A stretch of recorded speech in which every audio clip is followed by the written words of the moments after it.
Subscribe कीजिए मेरे YouTube channel Sobia ji health and beauty tips को और बेल आइकन पर क्लिक करें हमारी लेटेस्ट वीडियो सबसे पहले देखने के लिए। तहरीक इंसाफ ने दावा किया है कि कराची जलसा शानदार कामयाबी हासिल करने में कामयाब रहा। तफसीलात के मुताबिक तहरीक इंसाफ की जानिब से बुध के रोज़ सिंध के दारुल हुकूमत कराची में जलसा आम का इनेकाद किया गया।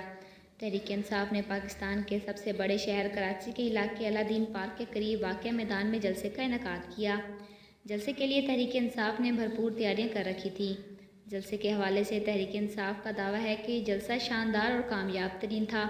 जलसे में अवाम की बहुत बड़ी तादाद ने शिरकत की। जलसे से तहरीक इंसाफ के चेयरमैन इमरान खान ने खुसूसी खिताब किया, जबकि जलसे के दौरान पीपल्स पार्टी की दीगर क़यादत भी इमरान खान के हमरा स्टेज पर मौजूद रही। तहरीक इंसाफ का दावा है कि चेयरमैन इमरान खान को सुनने के लिए अवाम के समंदर ने जलसा गाह का रुख किया और जलसा गाह जलसे के अख्ताम तक अवाम से मुकम्मल तौर पर भरा रहा। जलसे में हज़ारों की तादाद में लोगों ने शिरकत की।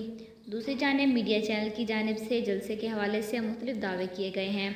मीडिया चैनल्स के मुताबिक तहरीक इंसाफ का कराची जलसा काफ़ी हद तक कामयाब रहा।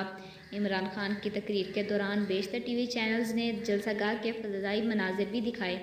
फ़ज़ाई मनाजिर में जलसा गाह काफ़ी हद तक भरी हुई दिखाई दी। तज्ज़ियाकारों का इस हवाले से कहना है कि तहरीक इंसाफ तवील अरसे बाद कराची में बड़ा जलसा करने में कामयाब हुई है।